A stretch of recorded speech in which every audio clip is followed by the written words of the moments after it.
You may have received a key in the mail that teases that it could win you a car or a cash prize from a lucky draw.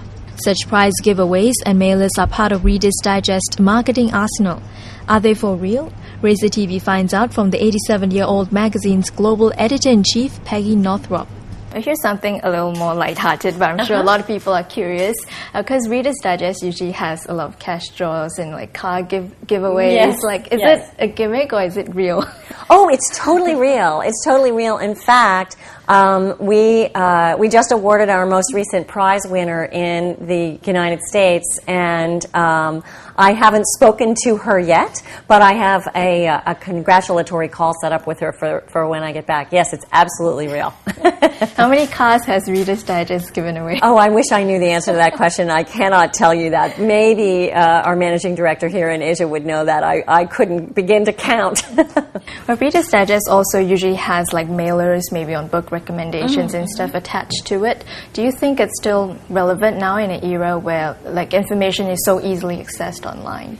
I think that for some people, they like getting their information that way. I think sometimes when things come into your home, you have a slightly more intimate relationship with it, especially if it's attached to a magazine that you already like.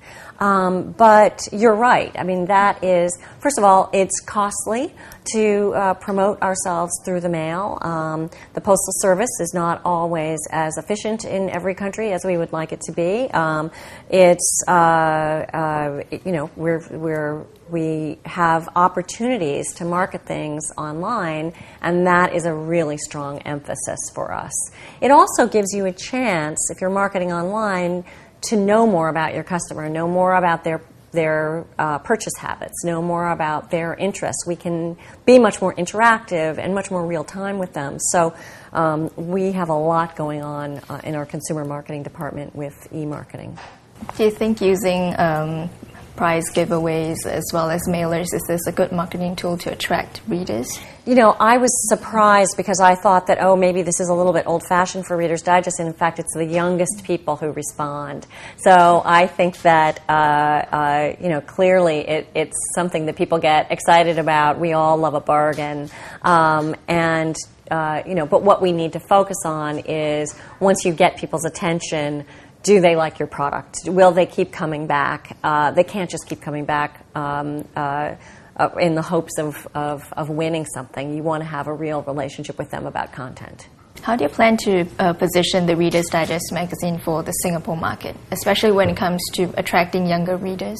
Well, as the global editor-in-chief, I don't get involved in the day-to-day operations of the RD Asia brand. We have, as you I'm sure know, the strongest English language magazine in the region. We are number one in the region. So that is a terrific position to be in. I know that there's a great familiarity and fondness for this brand.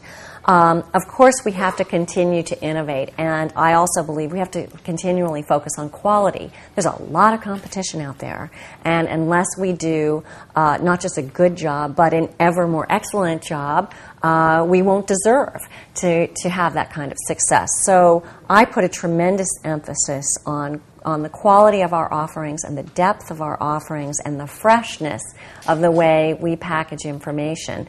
And sometimes I think what happens is that people think they know you, but they haven't kept track of your changes, and that's a slightly different problem. So we need to continually surprise people with the things that we're up to. And I know I have a lot of faith in this team and have seen some of the things that they're up to, and I'm really excited. So, but in terms of content, readers in Singapore are not just interested in news around Asia, but perhaps also international. So what are the considerations in terms of selecting content? Well, I see all over the world there is a tremendous interest in the things that connect us and the kinds of stories that as humans we can really share. And certainly you think about the problems that we as the human race face. It's the problem of global poverty, the problems of global warming. These are all places where we have an opportunity to play a role. And there is a certain type of content that travels very well around the world. And I know that the Singapore team is picking up the same sorts of content that I am as a U.S. editor and that our international team is picking up. Certainly health content, health and its relationship to the environment.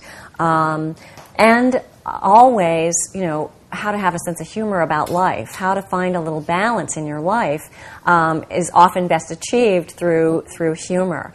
And that content travels very, very well. So I see that I consider this magazine, this Markets magazine, one of our strongest in the world in terms of content. And the content that they create is shared everywhere. And at the same time, they're doing a really good job of selecting content from elsewhere that will play, that has that kind of universal appeal.